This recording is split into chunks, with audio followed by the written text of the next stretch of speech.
আসসালামু আলাইকুম এভরিওয়ান। আমি সজীব বলছি মালয়েশিয়া থেকে। আজকে আপনাদের সাথে কোন বিষয়ে কথা বলবো তা আপনারা অলরেডি জানেন, টাইটেল এবং থাম্বনেল থেকে অলরেডি বুঝে গেছেন। বাংলাদেশ থেকে কোন কোন এজেন্সি মালয়েশিয়াতে লোক পাঠাতে পারবে। শুরুতে বলতে চাই বন্ধুরা, মালয়েশিয়ার সরকার বাংলাদেশ সরকারের কাছে একটি চিঠি পাঠায়, যে চিঠিতে তারা উল্লেখ্য কিছু রিকোয়ারমেন্ট ছিল, যে এইগুলো রিকোয়ারমেন্ট থাকলে এজেন্সিরা লোক পাঠাতে পারবে। সো আমরা প্রথমে দেখে আসি রিকোয়ারমেন্টগুলো কি ছিল। মালয়েশিয়া সরকারের 1 নম্বর যে রিকোয়ারমেন্ট ছিল, লাইসেন্স প্রাপ্তির পর নিম্নতম 5 বছরের অভিজ্ঞতা থাকতে হবে। মানে একটা এজেন্সির সর্বনিম্ন 5 বছরের অভিজ্ঞতা থাকতে হবে, তারপরে তারা আবেদন করবে। একটাই শেষ নয় বন্ধুরা, আরো অনেক আছে। 2 নম্বরে তাদের রিকোয়ারমেন্ট ছিল বিগত 3 বছরে বিদেশে নিম্নতম 3000 কর্মী প্রেরণ করেছে।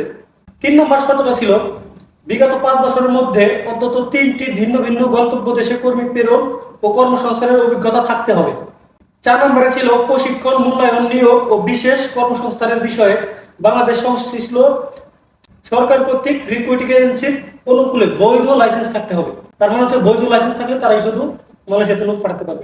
5 নম্বরে ছিল কর্মী প্রেরণগুলো দেশের যথাযথ কর্মপক্ষ কর্তৃক রিক্রুটিং এজেন্সির অনুকূলে সদাচরণের সনদ বা সার্টিফিকেট অফ গুড কন্ডাক্ট থাকতে হবে।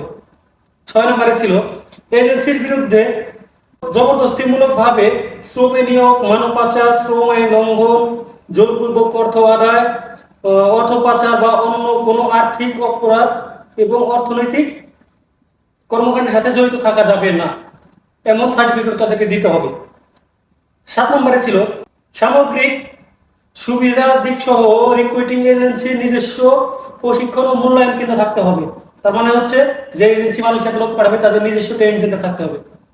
8 নম্বর হচ্ছে এজেন্সির অনুকূলে পৃথক পৃথক 5 জন আন্তর্জাতিক নিয়োগকর্তার কর্তৃক প্রদত্ত সংযোজনকরণ অধিবাসন কার্যক্রম সম্পাদনের প্রশংসাপত্র থাকতে হবে।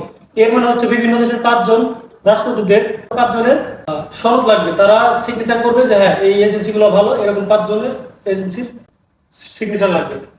আর 9 নম্বরে যে বন্ধনটা ছিল বা শর্তটা ছিল, সবচেয়ে বড় শর্ত যেটা, রিক্রুটিং এজেন্সির অবশ্যই কমপক্ষে 3 বছর যাবত পরিচালিত নিম্নপক্ষে 10,000 বর্গ ফুট আয়তন বিশিষ্ট একটি স্থায়ী অফিস থাকতে হবে, যেখানে কর্মী বাছাই ও নিয়োগ কার্যক্রম পরিচালনা করা হবে।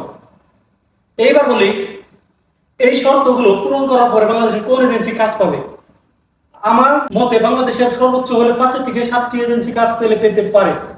তো আপনারা দয়া করে আগে কারো কাছে টাকা পয়সা দিয়ে আটক হবেন না, বন্দী হবেন না।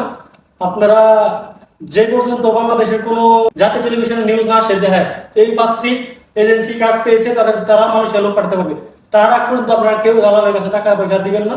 আপনারা সেফ থাকুন, সুস্থ থাকুন। আর ভিডিওটা যদি ভালো লাগে অবশ্যই লাইক করবেন, চ্যানেলটি সাবস্ক্রাইব করে পাশে থাকুন। ধন্যবাদ বন্ধুরা।